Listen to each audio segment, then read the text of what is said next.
In an abandoned facility, we see 6 shadowy figures, and 4 of those men are hired assassins sent to take the life of our protagonist Wu Xing. The MC lays down his dead sister who was killed by the assassins, and promises to make them pay, but the assassins laugh as our MC isn't in the best of conditions. And as he was laughing, he is hit with a right hook that sends him flying, shocking the other assassins. They gang up together and rush the protagonist, but he releases his Kai, which kills the other assassins. But because he overused his Kai, it backfired, ending his life. That is how our protagonist Wu Xing lost his life. But this was not the end for him, because his soul gets transmigrated. As he wakes up, he is hugged by a red-haired girl, who was worried because she had gotten news that he was killed in a duel with someone, and she went to all the doctors to save him, but they told her it was too late. The protagonist, still not realizing what happened to him, asks for his sister, to which the red-haired girl responds saying if he doesn't recognize her. The girl looks to be in the age range of 17 to 18 with similar features as his sister. He checks the mirror, realizing that he is now a child, and in that moment all the memories of Qin Wushwang rushes to him. The child named Qin Wushwang was the son of the Qin family, who are at the bottom of the aristocracy, and because of that he was often bullied. The MC now realizes that he has transmigrated into the body of Qin Wushwang. His worried sister asks if he is okay, and he responds saying it was just his wounds. In his previous life he grew up without any parents, but he now has a father figure. He realized that his dad is going to get revenge for his dead son, so he asks his sister. She tells him that he should be worried about his health instead. But he tells her that since he is not dead, there will be no need to go to the Shang family and ask for his father to be called back. And in the streets we see a red-haired man with a spear in hand walking with murderous intent. But he is stopped by Zier, the girl from earlier, and is informed that our MC has woken up. The man then rushes back home to check on his son, and back home our MC was able to feel a father's love for the first time. His father Qin Lianshan shows his concern and asks him if he wants revenge, but our MC decided that he should turn his focus to the Beiyu Kingdom. His father, surprised by this because he was not a calm person before, asks him what he means by this. He answers saying that he hasn't forgiven them, but it would be better to spend his time thinking of how to get their family out of their predicament. His father wholeheartedly agrees, and decides to take him out of the Wudong Academy so he can focus on martial arts, but he urges his father and sister not to make a rash decision. He realizes that he is scaring the two of them because what he is saying isn't something Qin Wushwang would be saying. So he leaves saying he is tired. And in his room he is thinking about the unresolved issue with the Zhang family, but also why his family is broke. If Qin Wushwang family would lose its heir, they would also lose their nobility seat. This would cause their family to lose their businesses, social status, and in this world it is difficult to cross the gap from commoner to noble. In the morning while training he is notified that he is summoned to the hall. His dean Jin Bui from the academy is here. He leaves for the hall while promising to revive the Qin family. Inside the hall we see Gu Sheng, Zhu Sihai, and Jin Bui, who are here to kind-heartedly ask about the injuries of our MC. But he knows this is all an act and provokes them, saying if they were disappointed that he is still alive. The Dean Jin Bui is taken aback by this, as this is the first time the MC stood up for himself. The Qin family head then asked why they visited them. The 3 men came with advice. Since there will be a family evaluation in 4 years, they are advised to give up the aristocratic seat in 4 years. And if they do, their family's safety would be guaranteed. The family head doesn't take the disrespect lightly, but Gu Sheng explains that he should take the financial status of his family into account. He explains that their competition has stronger powers and better connections, but the family head states that no matter the connections, it's the emperor who appoints all personnel. Gu Sheng responds saying the emperor doesn't care for a small country, and the world is about survival of the fittest. Surprising he himself doesn't look fit. The head takes this as them breaking their pact, but Baldy doesn't care as no one knows if the Qin family will be able to last another 4 years. The head then tells them that even though their family is declining, he would be willing to take all their attack head-on. Finally, Longbeard Zhu Sihai join in saying if he would rather die than live shamefully. The head responds saying his family will do everything in its power to destroy those who seek to destroy them. With this they are sent off. But before leaving they started insulting the family, and Giga Chad MC jumps in calling Baldy a fatty, and with this they agree to leave, but with the dean demanding our MC report back to the academy since he is fully recovered. The family head asks the protagonist if he really does plan on going back to the academy. He answers saying that the three men acted like that because they don't fear the kin family like they used to, and that the family's survival depends on him in the family head, so it would be better for him if he doesn't cower and hide. He is given permission to return to the academy if he promises to endure the hardships and never fall for their traps again.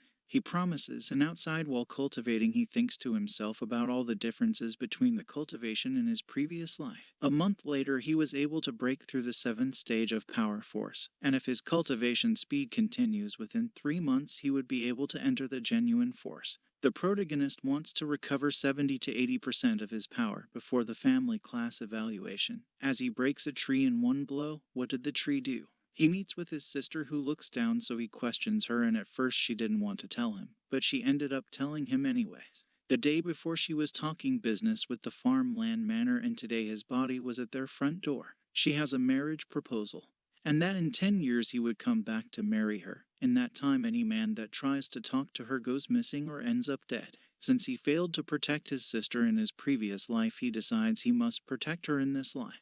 Walking through the academy, all the other students are unhappy about his return, and drip. The dean approaches putting on a kind act, but the MC clowns him, and he is again surprised by how sharp the MC had become. He makes a threat to expel him, but the MC takes his leave. And at his dormitory he meets Hu Zian, one of Qin Wushwang's friends. Worried about him, he asks why he returned, knowing that they framed him, and that they will try to bully him again. The MC knows that it will be dangerous in the future, so he tells him not to worry and that he is able to handle his own affairs, and kicks him out of his room. Later that night, while cultivating on the roof, he overhears 2 students who are planning something, so he waits for them to leave, and he checks the box. Later we see that the female students got their bra and other stuff stolen, so they make a plan to go door to door and check every dorm. One of the female students, young Kingyun, daughter of one of the richest clans, comes over to the boys' side of the academy to oversee the investigation. Going door by door, they come across someone doing nighttime activity. They do this one by one until they made their way to the protagonist, who at first doesn't open the door, but when he finally does he acts like he was sleeping. Before they searched his room, he made the bullies promise their rooms would be searched as well. They all agree to this condition and search his room, but there was nothing to be found except smelly socks. They made their way to one of the Weatherly sons' dorm, and the protagonist provokes him into letting his room be searched. Trying to act like a distinguished gentleman, he opens the door, but they found all the underwear in his closet. He receives a punch for what he did, and the news spread fast. It reached the upper levels of the academy, who were devastated. The higher up had to calm the girls down, and they also had to check in on Zhu Ting, the properator. While cultivating in his room, he was able to reach the genuine level, so he started looking through the different techniques he should learn. He is interrupted by a student who informs him that Zian, a relative of Hu Zian, was taken by Zhang Zian and his group. The MC arrives and saves Zian. Zhang Zian requests a duel, and after getting the young thief to agree to watch over the duel, they start fighting. The MC easily dodges the attack of Zhang, who gets frustrated, so he uses a super special move his daddy taught him. But of course our MC is a Chad. He takes the hit and stands there unscathed. He shocks the whole crowd. The reason for this is because he is now in the genuine force, so a mere 3rd rank martial arts can't hurt him. He becomes One Punch Man and sends Shang flying through the sky, shocking the crowd even more. They are all questioning how he was able to improve so fast, but he asks the thief to uphold his part of the deal. And the thief announces that our MC sent Zhang to an early grave with 1 punch, and at home the family head is receiving marriage proposals and becomes concerned for the MC. In his dorm, one of his friends proposed that they run away, but the MC wants to see what actions they will take against him, and warns them to stay away from him. They decide to stay by his side. Friendship is so beautiful. The dean arrives, claiming that the MC has to pay with his life since he killed someone and dueled without someone to oversee the match. He tells him that the duel was overseen by Zhu Ting, the underwear thief. He lies, saying the MC killed him to get revenge, and asks the people if this was not the case. But the people, not wanting the rich family on their bad side, acted like they only saw the end of the fight. So the 2 friends step up, but their testimonies were rejected. The head and eldest son of the Zhang clan also show up in anger, and asks for the MC to be arrested. As he was about to be arrested, a white-haired kid, Da Xiang, orders them to stop. He asks the underwear thief if this is how he acts as an overseer of a match, so he took the role instead. The dean threatens to expel the protagonist, but he was ready to leave as he accomplished his goal of killing Zhang Zian. But while he was leaving, the family head of the Zhang clan tried to jump in, but he is reminded that the duel was fair, and that their lives were in the hands of the gods. The next day at the Daxi family, the family head and his son discuss the situation, and they decide that instead of telling the world they have no ties with the Qin family, to instead leave things be, as the Qin family is quite resourceful. When the MC arrives home, he meets the medicinal herb shopkeeper Niu Da and his eldest son Niu Fen talking to his father and sister about marriage. He tells them that there will be no marriage and that his son can marry one of their cows, and they are sent away. This was just one of their problems. Since he killed the son of the Zhang clan, the other rich families won't let it go. The family head starts coughing blood, and the MC notices that his father's inner Kai is messed up due to overtraining. And if this continues, he will meet the same fate he did in his previous life. So he helps him, but this isn't a permanent solution. And the only way to fix it is by using the Book of Tendon Changes. And he hands him a book that took from the academy he couldn't read, wink wink. He doesn't know if he will believe his lie, but the family head does, as the academy has a history of strong seniors, so there are bound to be strong martial arts left behind. And in fact, the academy would have been a great place to learn martial arts if it wasn't for Jin Bui the dean. The family head decides to explore the book first before handing it to his son to study. He leaves the house to the MC so he can focus on cultivating, and at the funeral of Zhang Zian, we see that the family head of the Zhang clan is out for revenge, but he is advised otherwise. He listens to the advice and decides to make his move in 3 years.